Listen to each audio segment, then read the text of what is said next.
It was a sunlit Saturday morning in Westbrook Heights, a well-to-do suburb on the edge of Atlanta, where manicured lawns rolled endlessly and every driveway seemed to boast a luxury car. The kind of place where neighbors complained about mailbox designs and argued over which lawn service was best. It was the kind of neighborhood that prided itself on being quiet, safe, and above all, controlled.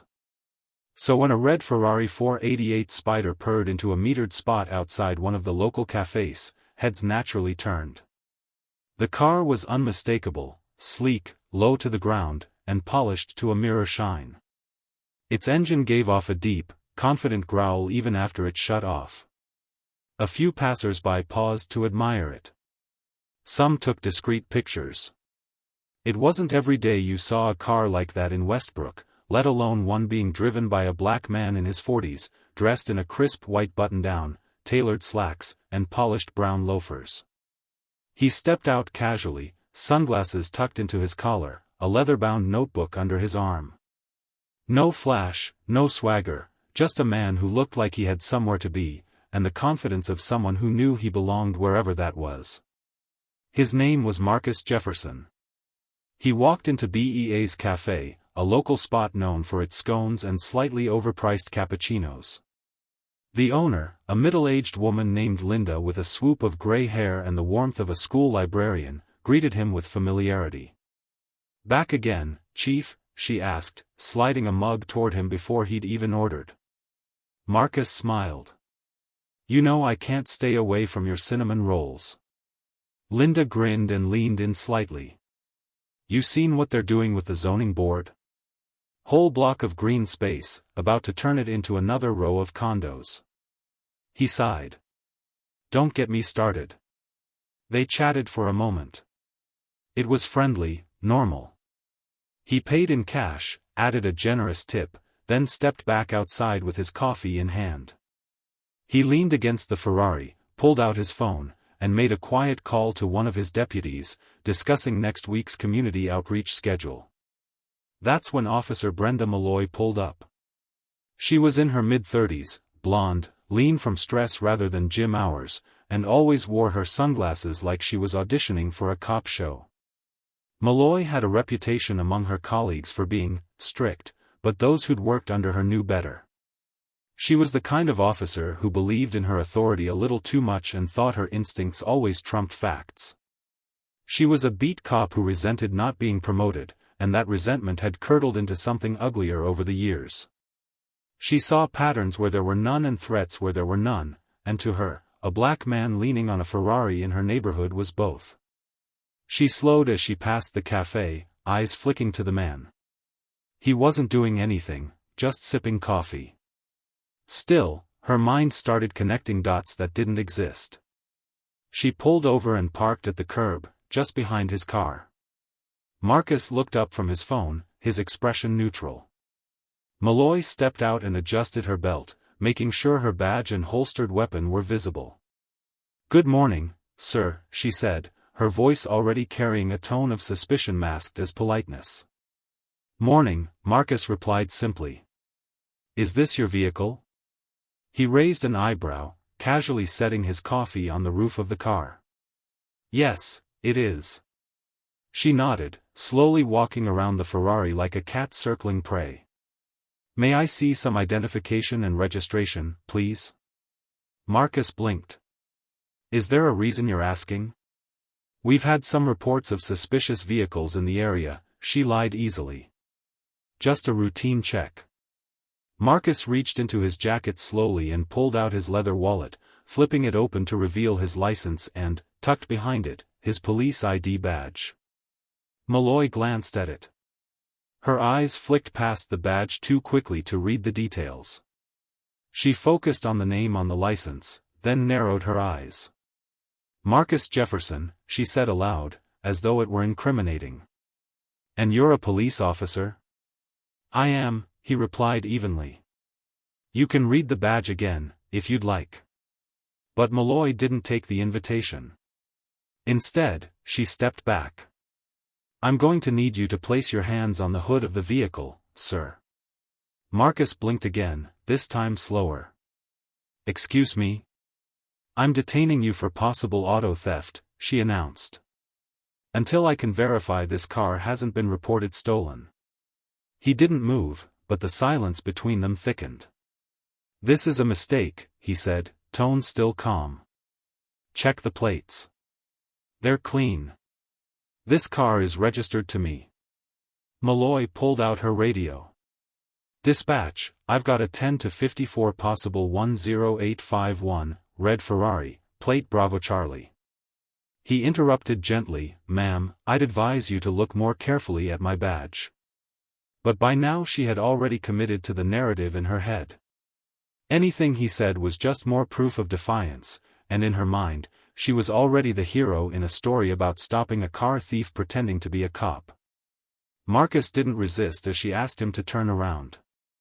He did so slowly, placing his hands behind his back. She cuffed him with swift, practiced movements, the metal biting into his wrists with a force that wasn't necessary. As she led him to her cruiser, a few bystanders gathered.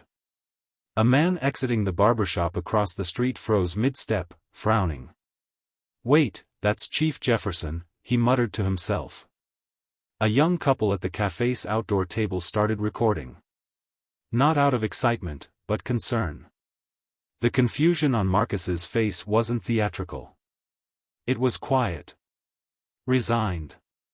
There was no shouting, no dramatic struggle, just the dull, crushing familiarity of being misjudged again, in a way he hadn't felt since before his badge meant anything. Malloy opened the cruiser door and nudged him in. As she slammed the door shut, Marcus turned slightly, voice muffled through the window. You're making a serious mistake, officer. But she didn't answer. She was already back at his car, running the plates. Her expression shifted briefly when the screen lit up with registered owner, Marcus D. Jefferson, but she blinked it away, rationalizing it internally. Must be stolen ID, she muttered, not realizing the irony of saying it aloud. Inside the cruiser, Marcus sat in silence. The cuffs pinched his wrists slightly. He stared forward, unblinking, watching his own reflection in the divider window. There wasn't anger on his face. Not yet. Just a deep, familiar disappointment. At the station, the reaction was immediate. Two officers sitting at the front desk stood up when they saw who was being walked in. Their expressions mirrored each other, shock, then confusion, then something like dread. Malloy pushed through the door with Marcus in tow, keeping her posture upright. Need a verification on this guy, she announced. Claims to be one of us. The younger officer behind the desk blinked. That's Chief Jefferson. She paused, lips tightening. Excuse me? That's your commanding officer, the other said. The chief of police. There was a second of dead silence in the room. Malloy laughed, awkwardly, falsely. You're kidding. Neither of the desk officers laughed with her. Marcus remained quiet. He waited. Let the moment hang. Finally, one of them moved to uncuff him. She hesitated. Sir, I am so. He raised a hand. I'm not interested in apologies right now. Malloy stepped back. The color had drained from her face. He looked her squarely in the eyes. You didn't even read the ID. You assumed. That was enough for you. I thought. I know what you thought. There was another long pause, then he turned to the officers at the desk. I'll be in my office. Without another word, he walked down the hallway, the air tense and silent in his wake. Malloy remained by the door, rooted in place, her world beginning to tilt beneath her feet. That evening, in his office with the door shut, Marcus sat with the incident report on his desk. His fingers tapped slowly against the wood. The paperwork was clean, too clean. Sanitized. He stared at the page, then out the window. He knew what he had to do. It was late when Marcus finally left the station. The building had quieted down, most of the staff gone home, leaving behind the low hum of vending machines and the click of motion sensor lights turning on and off. He didn't take the Ferrari home. It sat in the impound lot, a procedural hold from earlier that day. Instead, he called for a ride from one of his deputies, who picked him up in silence. No words were exchanged during the drive. There was nothing to say that hadn't already been felt. At home, Marcus hung his jacket over the same hook he'd used for 15 years, loosened his tie, and sat on the worn leather couch he and his late wife had picked out when they first moved into the neighborhood. He poured a glass of water, not whiskey. He never drank when angry. Instead, he sat in the quiet, playing the entire day in his head, one moment at a time. The cuffs. The disbelief in the eyes of his own officers. The disbelief in Brenda Malloy's face when she realized who he was. This wasn't new. Marcus had lived the contradiction of being a black man in power his entire adult life. He had gone to Morehouse on a scholarship, served 2 tours in the army, then worked his way up through the police ranks the long, hard way.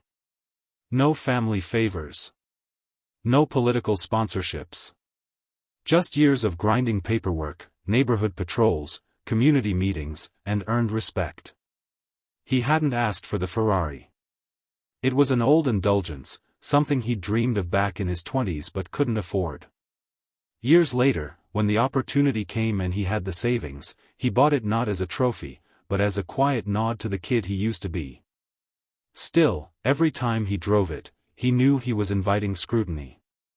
But he'd grown tired of always shrinking himself to seem acceptable. The morning after the incident, he was in the office early. Earlier than usual. He dressed with more precision than necessary, buttoned every button, pressed his trousers until the creases looked sharp enough to cut glass. When he walked into the precinct, the usual greetings were replaced by awkward silences and stiff nods. No one quite knew what to say.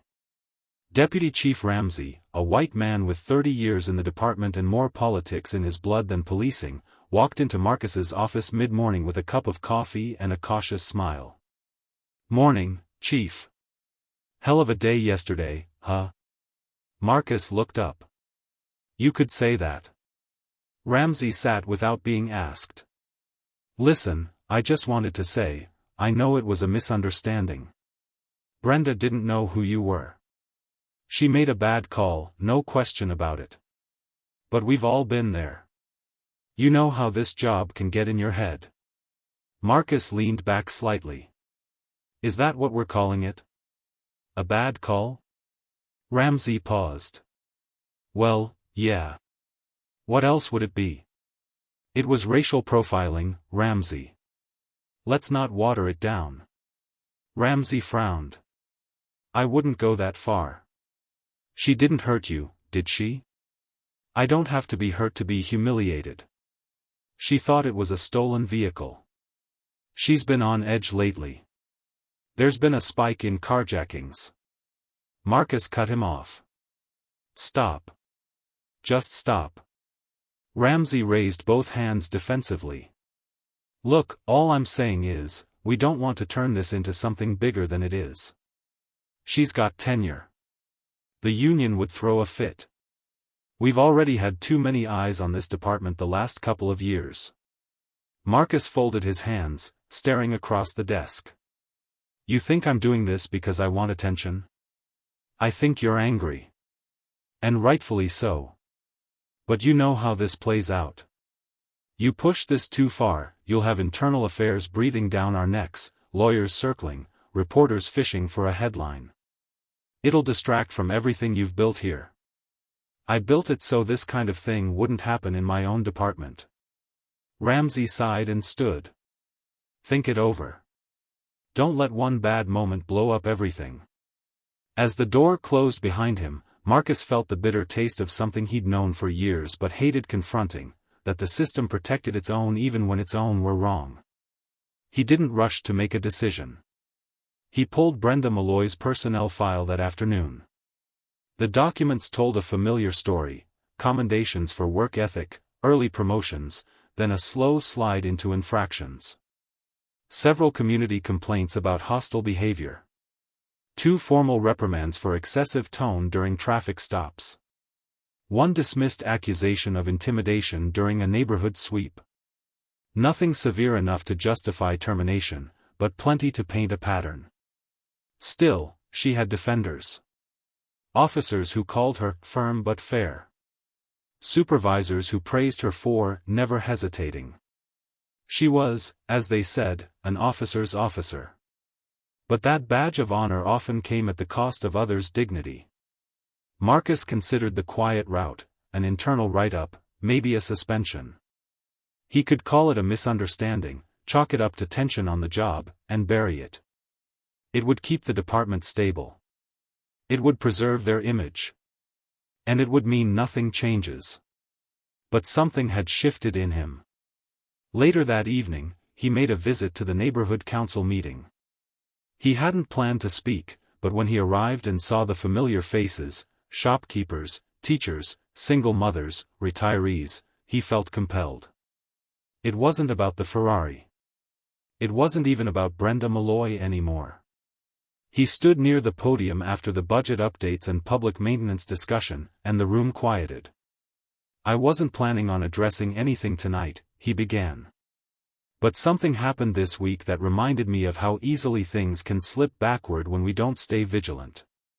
He told them what had happened. Simply, directly. No exaggerations. No anger. Just facts. "I was arrested by one of my own officers," he said. "Because I didn't look like someone who should be driving a Ferrari in Westbrook Heights. Because I didn't look like someone who belonged." The room was dead silent. "I've spent my entire career trying to change the way people view the badge.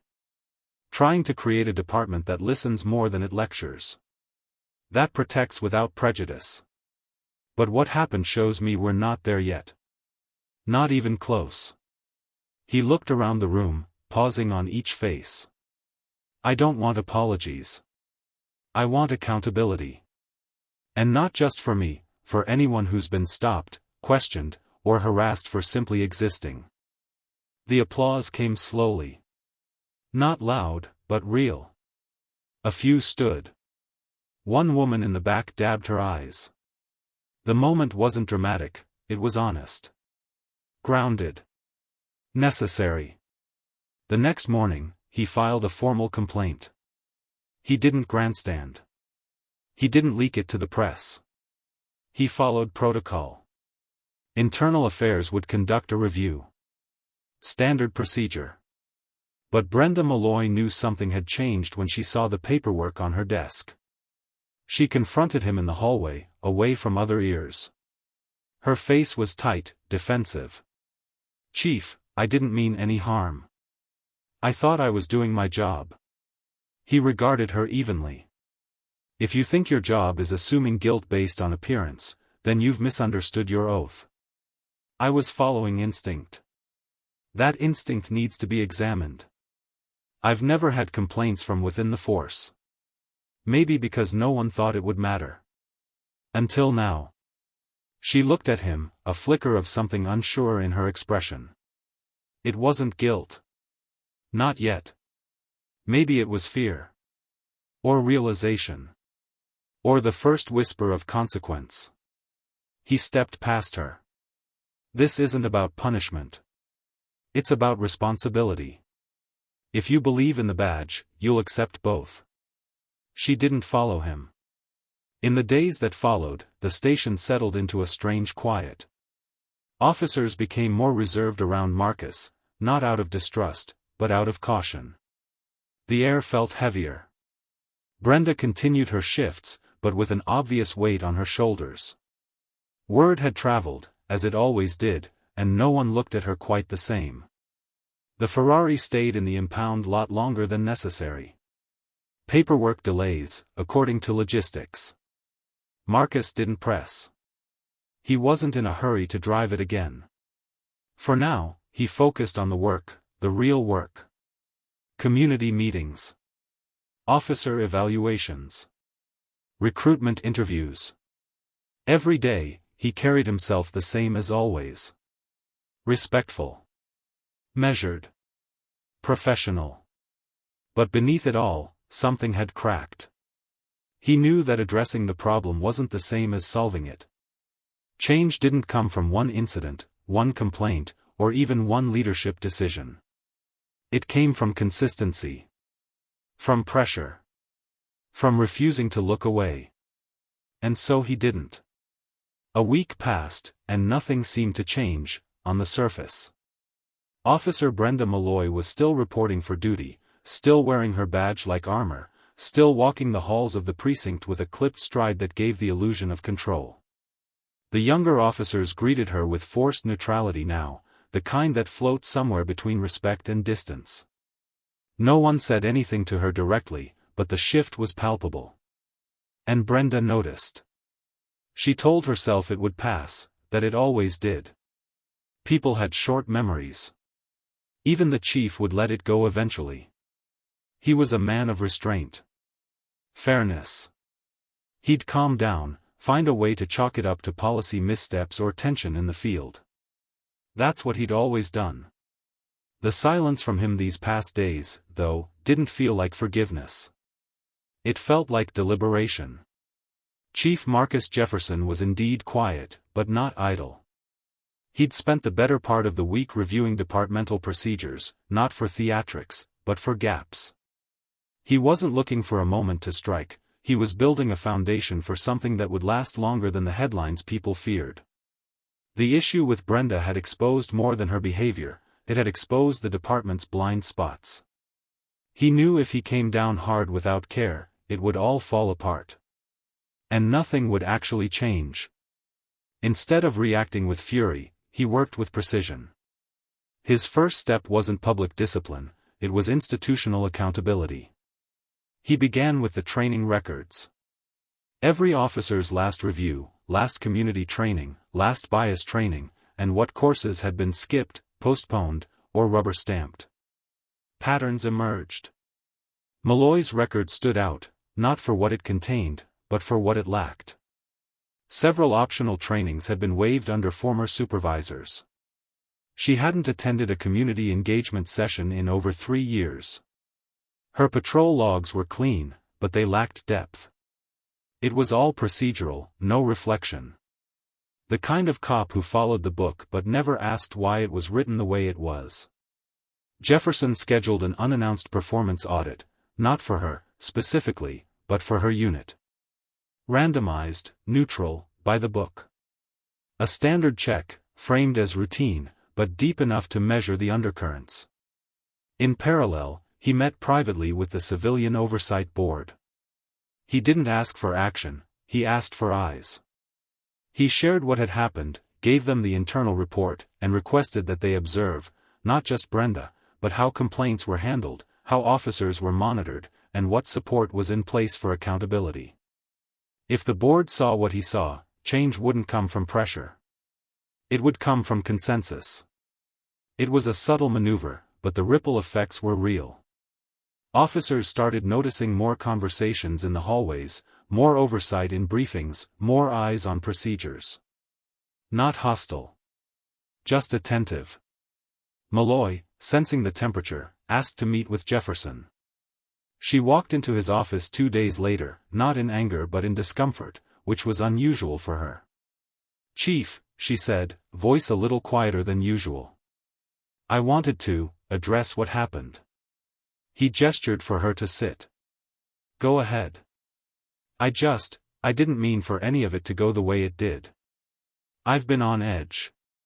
There's been a lot of pressure on patrol lately. Suspicious vehicles, crime spikes in bordering districts, a lot of false reports. I acted on instinct." "You've said that before," he replied. "More than once." Malloy stiffened slightly. "I'm not making excuses. But I want you to know it wasn't personal. I've always respected your position." He folded his hands on the desk. "But not me." She blinked. "That's not what I meant." "I know," he said, tone level. "You don't have to explain it to me. I've lived it longer than you've worn that badge." There was silence, but it wasn't hostile.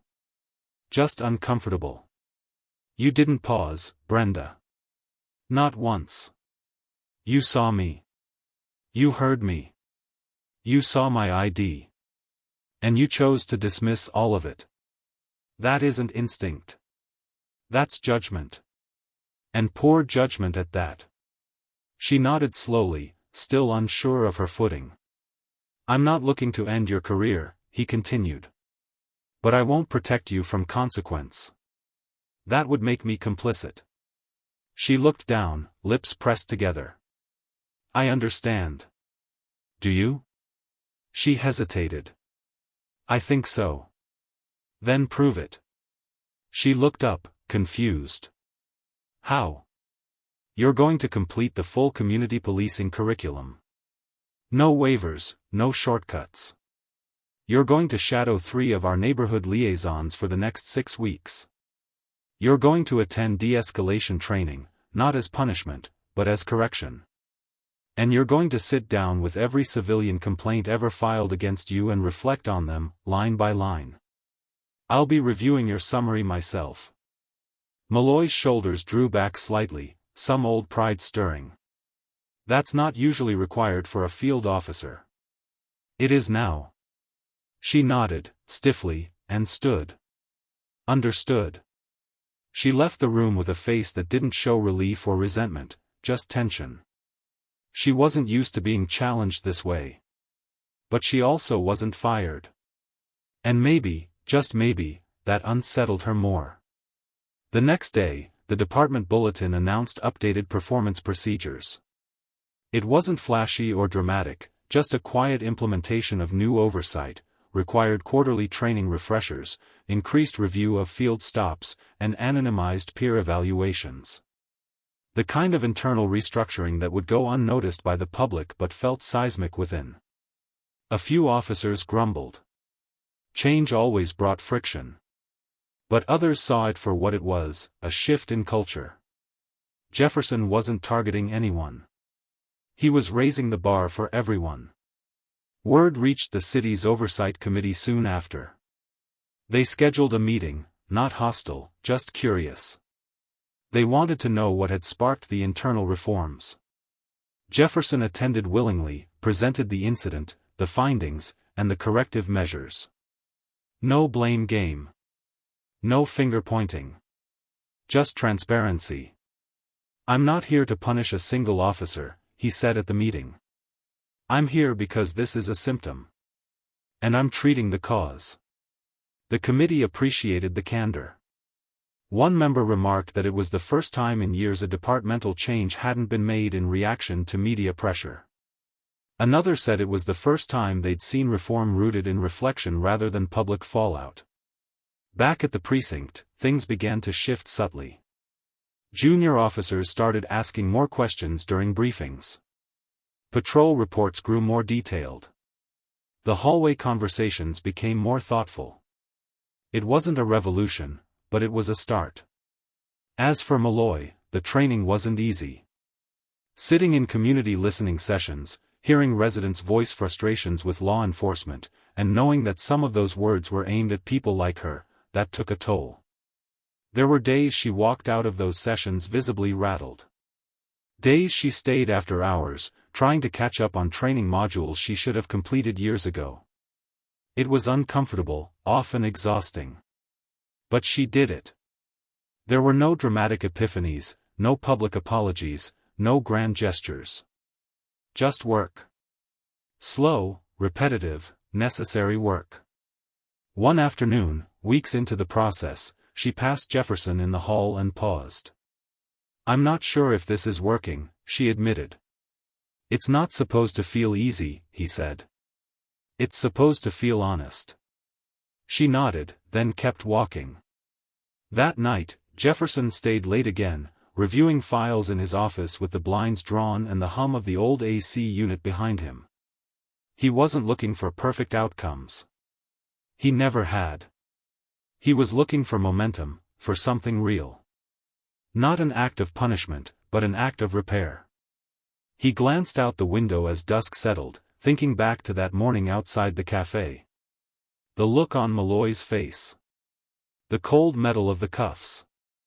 the silence in the back of the cruiser. All of it felt distant now, like a faded scar. Still there, still tender, but not bleeding.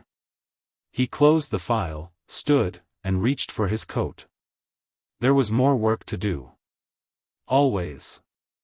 But for the first time in a long time, he didn't feel like he was carrying it alone. And that, he thought, was progress. 3 months later, the station looked the same on the outside: brick walls, narrow windows, the buzz of old fluorescent lights in the lobby, but something beneath it had shifted. The change wasn't loud or obvious. It didn't come with banners or speeches.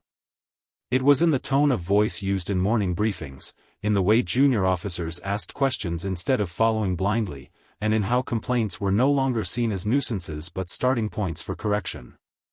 It had been a long 3 months for Officer Brenda Malloy. She'd completed every assignment Chief Jefferson gave her. No shortcuts, no complaints, at least none out loud. She shadowed community liaisons in neighborhoods she used to drive through without ever stopping. She sat with civilians who didn't sugarcoat their experiences. She went through de-escalation training with officers 10 years younger than her. And she read every complaint ever filed against her, 8 of them. Some were borderline exaggerated, others uncomfortably accurate. She didn't argue them. She read them. Quietly. Line by line. What changed in her wasn't dramatic. She didn't have a tearful breakdown or beg for forgiveness. But her posture changed. Her voice softened. Her language shifted. There were fewer assumptions in her tone, more questions in her eyes. She started noticing the people she used to ignore, noticing when they tensed at her approach, when they looked past her, expecting dismissal or danger. And she stopped assuming she knew why they felt that way. She hadn't spoken to Chief Jefferson outside of work-related matters since their last hallway conversation. There was no need. He had set the boundary, and she had respected it. But when an internal promotion list was circulated for the newly created position of Community Liaison Supervisor, her name was on it, not at the top, but included. She didn't expect it. Jefferson called her into his office the day before interviews were to begin. She entered with a composed face, but the hint of apprehension was there. "I wanted to speak to you before the board meets," he said, motioning for her to sit. "Understood." He studied her for a moment. "I've seen your progress. Quietly done. No shortcuts. I did what was asked. You did more than that. You showed up when you didn't have to. You could have walked away. You didn't." She nodded once, hands clasped neatly in her lap. "But I need you to understand something," he continued. "This job, if you get it, isn't just a title. It's a test. People will expect you to fail. They'll expect you to perform, not to believe. That's the burden of second chances. They come with eyes on you." "I know that," she said. "I'm not asking for easy." He leaned back slightly. "I'm not offering easy. I'm offering responsibility." She gave the faintest smile. "That's fair." He didn't give her the answer that day. The process had to play out. Other officers would be interviewed. But the conversation itself marked a turning point, not of forgiveness, but of recognition. Not all trust had been restored, but enough had been earned to take a step forward. The following week, the department held its quarterly review, where senior staff presented community progress reports, updates on ongoing reforms, and future plans. These meetings were usually dry, attended by only a few community members and city officials. But this one had a different weight to it. Word had spread quietly about the changes taking place inside the department. People wanted to see what they were really about. Jefferson opened the meeting with a measured tone, as he always did. He didn't speak with flair. He spoke with intention. He laid out the reforms, new oversight procedures, the impact of performance audits, increased officer participation in community listening sessions, and a notable drop in civilian complaints over the last quarter. Nothing boastful, just results.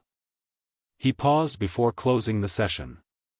3 months ago, I was handcuffed by one of my own, he said simply. It wasn't the first time I've felt misjudged. But it was the first time I felt it in my own house. There was a subtle tension in the room, the kind that comes when truth is spoken plainly. What happened that day was not a failure of one officer. It was a failure of culture.